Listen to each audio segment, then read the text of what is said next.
Hello દોસ્તો, હું છું આપની દોસ્ત મનીષા ગજર અને એમજી ટોકમાં આપ સર્વનું સ્વાગત છે.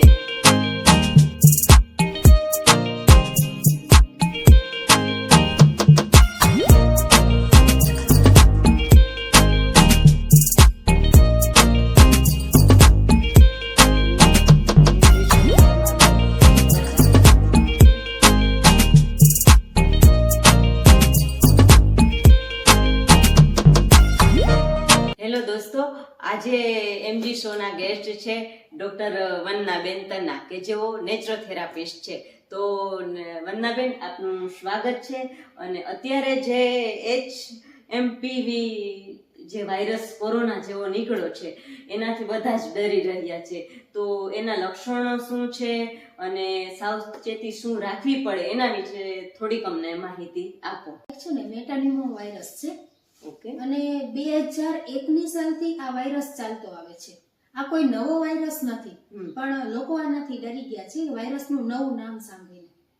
બીજી વસ્તુ, આ વાયરસ છે ને એ શિયાળામાં જ આવે છે. તમે માર્ક કરજો, નેક્સ્ટ વિન્ટર આવે ને ત્યારે તમે જોજો કે આ શિયાળામાં જ આવે છે અને ખાસ કરીને બાળકો અને વૃદ્ધોમાં જ જોવા મળે છે. અચ્છા. એટલે આ વાયરસથી કોઈ આપણે ડરવાની જરૂર નથી. એના સામાન્ય લક્ષણો છે તાવ, શરદી અને ઉધરસ જેવું થાય છે, જે આપણે કોરોનામાં થતું હતું એવી જ રીતના. અને શ્વસનને લગતો જ એક રોગ છે, જેથી કરી અને આપણા શ્વાસમાં થોડીક તકલીફ થાય. એ તો સામાન્ય છે કે સામાન્ય શરદી થાય તો પણ આપણને શ્વાસમાં તકલીફ પડે જ છે. તો બસ સેમ એના જેવી જ આ વસ્તુ છે. એટલે આ વાયરસથી ડરવાની તો કોઈ જરૂર જ નથી. અને વંદનાબેન, આમાં સાવચેતી શું રાખવી જ પડે છે એનું જસ્ટ જણાવો. જો સાવચેતીની અંદર ખાસ આપણે કહીએ ને તો જ્યારે આપણને છીકો આવે છે અથવા તો ઉધરસ આવે છે ત્યારે ખાસ આપણે આપણા મોઢાને અને નાકને છે ને ઢાંકીને રાખશે. ઓકે.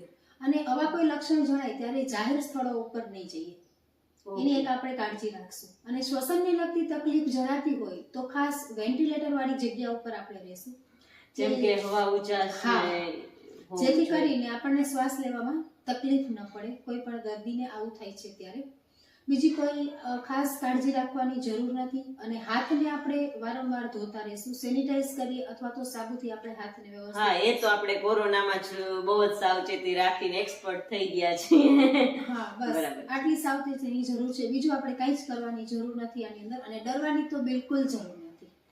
ઓકે. તો વંદનાબેન, એક હજી સવાલ છે કે આવા ઇન્ફેક્શન દર્દીને લાગી ગયું હોય તો એનાથી ડરવાની જરૂર છે, સાવચેતી કેવી રીતે રાખવાની અને ક્યારે રિકવરી આવે? અને એમની ઉપયોગ કરેલી કોઈ પણ વસ્તુ છે, માનો કે એમના વાસણ છે, એમના કપડાં છે, તો એ વસ્તુનો આપણે ઉપયોગ નહીં કરીએ. આપણે એને બને ત્યાં સુધી ટચ નહીં કરીએ. બાકી બીજી કોઈ ખાસ સાવચેતી રાખવાની જરૂર નથી. અને આ ઉપરાંત રિકવરી છે તો એ તો 5 કે 7 દિવસની અંદર જ આપણને રિકવરી આવી જાય છે. અને હા, બહુ એવું જરૂર જણાય આપણને કે શ્વાસ લેવામાં તકલીફ પડે છે અથવા એવું કંઈ થાય છે, શ્વસનને લગતી કોઈ પણ બીમારી જેવું જણાય છે, તો આપણે નજીકના આરોગ્ય કેન્દ્રનો સંપર્ક કરીશું. થેન્ક યુ વંદનાબેન કે આપ અમારા શો પર આવ્યા અને આટલી સરસ માહિતી આપી. અને જો દર્શકોને કોઈ પણ જાતના સવાલ હોય તો આપ કમેન્ટમાં જણાવજો. આપના સવાલોના જવાબ અમે પૂરી રીતે પ્રયત્ન કરશું આપવા. થેન્ક યુ વંદનાબેન, આપનો ખૂબ ખૂબ આભાર અને એના માટે આપને lot of love. Thank you so much. આપનો પણ ખૂબ ખૂબ આભાર કે મને આપના એમજી શોમાં આપે બોલાવી અને એક આ તક આપી. Thank you.